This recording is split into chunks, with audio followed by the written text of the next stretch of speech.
Ah. Ah. Ah. Halo, assalamualaikum. Di video kali ini saya mau unboxing dan juga tes beberapa fitur dari smartphone barunya Tecno yang harganya sekitar 1,2 jutaan. Ya, ini dia Tecno Spark Go 2023 dan ini sudah masuk ke tes kamera depannya ya. Jadi silakan langsung di komen buat ukuran harga segitu. Kamera depannya yang bisa ngerekam Full HD 30 fps ini gimana? Bagus nggak? Ini dalam ruangan, pencahayaannya bagus, tidak ada noise apa-apa. Jadi harusnya ketakar lah ya kualitasnya kayak gimana. Yuk kita langsung unboxing dulu smartphone-nya saat ini. Somehow I woke up out in Beverly, fucked up, smelling like that bourbon, and I end up alone. I'm not certain. Yeah, the girls. Oke, ini dia penampakan Tecno Spark Go 2023 yang seharu dengan background-nya ya. Jadi harganya adalah Rp1.299.000 resminya. Di flash sale di Shopee itu turun jadi 1.259 plus kalau pakai voucher 10.000 lagi bisa jadi Rp1.249.000. Nah, di dalam paket penjualannya, di boxnya yang fresh ini kelihatan ya, di boxnya itu ada highlight speknya.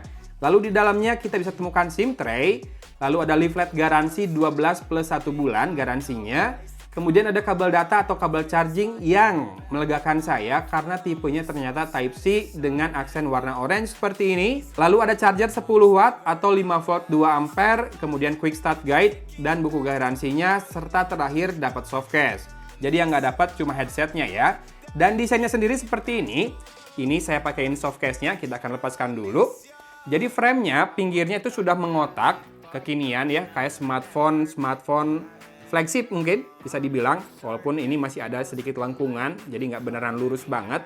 Nih bagian back covernya ada sedikit waktu mau naik ke back cover tuh ada sedikit lengkungan sedikit. Dengan penampakannya seperti ini, back covernya itu punya aksiran yang berbeda.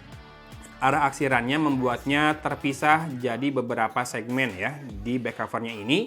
Dan frame kameranya besar sekali, jadi kayak smartphone flagship lagi. Ya ini pengen tampil beda, pengen tampil gaya di level harga yang sangat terjangkau ya. Kemudian ada fingerprint scannernya di sisi belakang ini di dalam frame kameranya. Dan di tombolnya kita bisa lihat di sisi kanan ada tombol power, kemudian volume up dan volume down. Di atas kosong melompong, sepi sendiri di situ. Di sisi kiri ada SIM tray, ini SIM tray-nya triple card slot ya, 2 slot nano SIM card plus 1 slot khusus untuk micro SD. Sementara di sisi bawah ada jack audio 3,5 mm, mikrofon, port Type-C dan speaker grill berupa 6 buah lubang. Nah, sisi depan kameranya, kamera depannya yang berapa ini? 8 atau 5 megapiksel ya. Saya munculin deh spek lengkapnya di kiri. Ini masih dimunculkan dalam sebuah notch berbentuk huruf V seperti ini. Layarnya 6,6 inci, IPS panelnya dengan kerapatan atau resolusi HD plus saja. Sementara bezelnya bagi saya masih normal ya. Kiri kanan tipis, atas sedikit lebih tebal dan bawah lebih tebal lagi. Tapi nggak lebay juga. Dan saya akan tes dulu nih fingerprint scannernya ya. Ini sudah saya install beberapa aplikasi juga. Tuh, ini habis rekam video tadi. Lumayan cepet kan? Tuh. Oke, sekali lagi. Ya, ada delay sedikit, tapi segini buat level harga dan buat prosesor yang digunakan tergolong lumayan cepat juga ya. Dan untuk face unlock-nya akan saya daftarkan sekarang, biar di kondisi yang saat ini.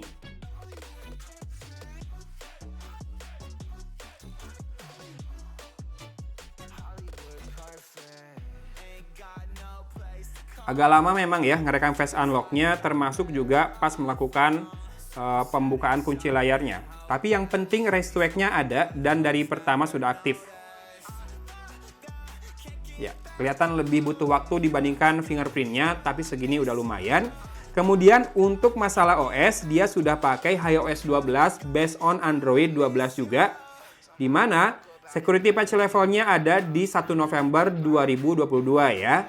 Dan untuk storage-nya sekarang mungkin udah berkurang, tapi kemarin dari 64 GB waktu fresh dibuka dinyalain itu free-nya 50 GB, terpakainya 14 GB. Ini udah saya install beberapa game, nambah tuh jadi 19 GB. Sama install Antutu sih ya. Kemudian juga bisa pakai gesture navigation seperti ini.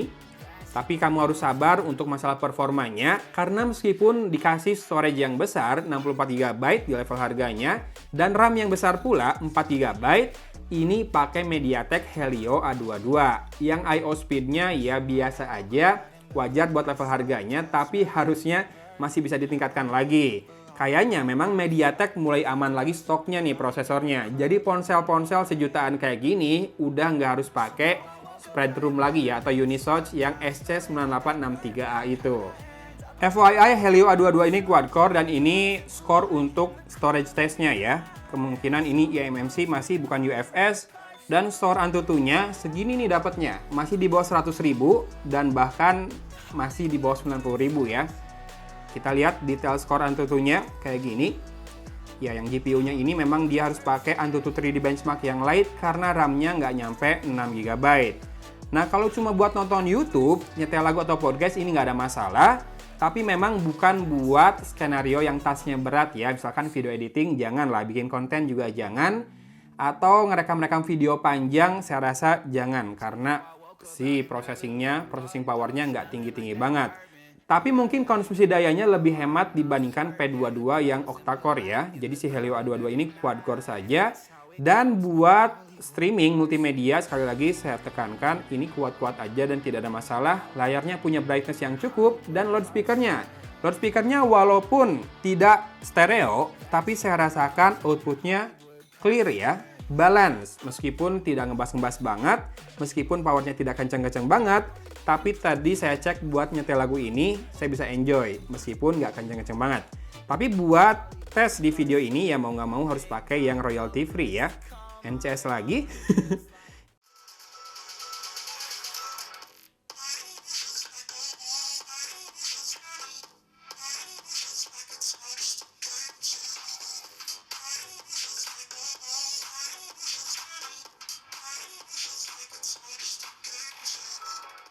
Oke, kayak gitu suaranya.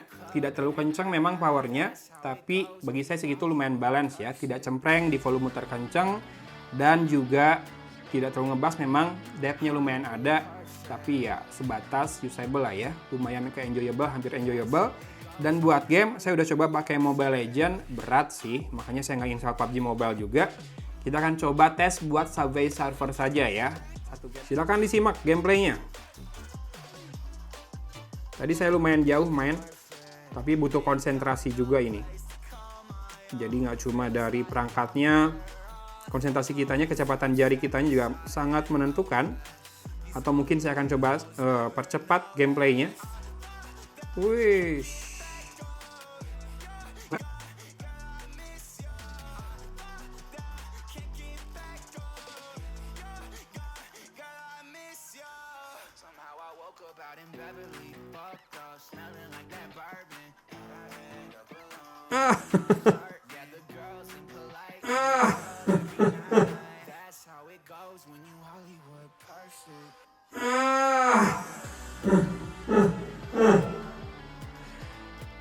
Masih playable menurut saya, barusan juga bukan karena kesalahan layar yang responsif makanya saya mati, tapi karena saya ngambil sesuatu, pindah lagi dan udah deket ya.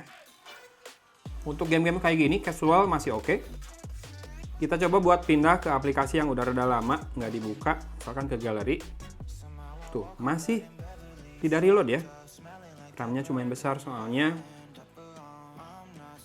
Ke sini, file manager. Kalau file manager reload karena udah rada lama nih. Oke. Nah, mengingat masa school from home sudah berakhir, sementara WFH udah pada mulai jadi WFH ya, work from anywhere. Mungkin nggak sih masih ada yang butuh HP murah buat zooman atau cuma jadi media player kayak gini? Ya, kalau buat jadi handphone kedua ini cocok banget, dimana kalau kamu pakai handphone zaman now yang sudah USB Type-C, kamu nggak butuh charger atau kabel baru ya buat smartphone ini, karena portnya sama-sama Type-C kayak gini. Nah, yang jelas, Spark Go 2023 ini saya rasa bisa banget direkomendasikan buat harganya, karena sudah Type-C itu, RAM dan storage-nya lumayan besar lah ya. Buat level harga segini, susah loh cari yang harganya 1,3, 1,2 tapi dapat 464. Kemudian tampilannya menarik, asli ini menarik banget buat level harga sejutaan. Dan ada fingerprint scanner, walaupun posisinya di belakang ya, di mana beberapa brand menghilangkan fingerprint scanner ini di level harga yang seterjangkau ini. Walau saya sarankan ini buat mereka anak sekolah, tapi tolong ya, jangan dilepas gitu aja kalau ngasih handphone buat anak. Minimal kamu atur parental control-nya, dan berperan aktiflah melihat konten yang dikonsumsi oleh mereka. Pun jangan selalu dekat-dekat sama gadget kemana-mana, bawa gadget disakuin atau dipegang ketika lagi nggak dipakai, biar tidak ketergantungan, tidak merasa ada yang hilang ketika gadget nggak ada di tangan, dan juga tidak terpapar radiasi terus-menerus. Terakhir mungkin saya akan bahas soal kameranya, di mana ini untuk level harganya lumayan, kameranya cukup detail, asal satu aja, sabar, jangan buru-buru ngambil gambar ya, karena kan stabilisasinya kurang, jadi kamu harus stabil tangannya, diam dulu abis ngambil foto. Pun berpindah-pindah mode kamera pasti butuh waktu yang lebih lama dibandingkan smartphone yang harganya jauh di atas ini. Yang saya apresiasi adalah kamera depan maupun belakangnya sama-sama bisa rekam Full HD 30 fps. Masalahnya kan Helio A22 loh ini. Jadi segitu lumayan lah ya. Nih sambil saya liatin detail-detail gambar yang sempat saya ambil. Walaupun untuk kamera depan ya harus dikondisikan untuk tidak menghadap backlight ya. Karena begitu menghadap backlight kayak gini nih. Oke lah. Nah untuk kamera belakang gimana perekaman videonya? Silahkan disimak sambil saya tutup video kali ini. Kesimpulannya tadi udah saya bilang ini recommended buat apa saja. Buat handphone kedua, buat school from home, buat anak, buat pengguna awal yang tadinya pakai fitur phone mau coba ke smartphone bisa juga. Tapi harus dicatat, harus sabar karena performanya memang nggak tinggi ya. Jadi bukan buat gaming kelas berat, menengah pun rasanya bakal keberatan nih kayak main Mobile Legends. Paling main game casual aja, dan juga bukan buat tas berat semisal ngedit video, jangan ya. Konten panjang-panjang juga jangan. Yang paling menarik tentunya di level harganya adalah sudah Type-C dan ada fingerprint scanner sama desainnya. Lagi-lagi diulangi lagi ya, itu adalah keunggulannya yang rasanya lumayan bisa jadi pembeda ya di level harga segini. Oke? Jadi sekarang kita tinggal simak hasil perekaman video kamera belakangnya kayak gimana. Terima kasih sudah menyimak video kali ini. Inilah dia Tecno Spark Go 2023. Ya ini video dari kamera belakangnya, handheld ya, saya pegang. Kita akan ngetes fokusnya. Pindah ke yang dekat. Lumayan cepat. Masih ada kelihatan dangdut sedikit. Kayak maju mundur sedikit. Kita ambil fokus di belakang, lalu pindah ke yang dekat. Cepat ya. Mantap segini. Walaupun misalkan kalau dipakai sambil jalan, pasti sih stabilisasinya tidak akan terlalu bagus. Kita coba ambil gambar detail. Sedekat apa sih dia bisa dapat fokus. Segini masih lumayan dapat fokus. Bisa dapat detail. Silakan disimak. Kalau di panning kayak gini, ngeblur nggak? Frame rate-nya ngedrop nggak? Kelihatan sih ngedrop karena masalah performa juga ya. Tapi ya buat level harga segini, lumayan.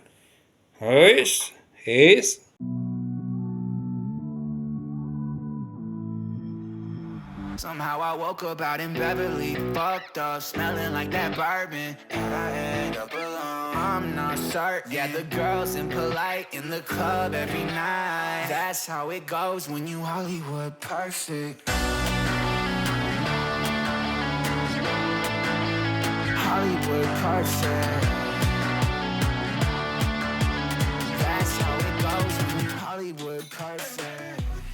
Ya, dan ini contoh perekaman dengan kamera belakangnya, masih di kondisi yang sama dengan video awal tadi, masih juga Full HD 30 fps dan ditaruh di sebuah holder ya, jadi nggak gerak-gerak.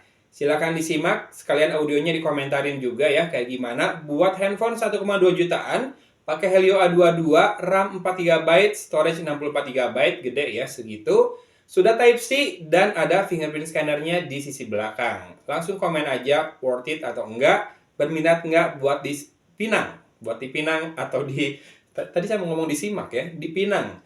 Segitu, kalau menurut saya sih lumayan ya. Apa yang ditawarkan, mungkin prosesornya aja yang harusnya bisa dikasih lebih lagi.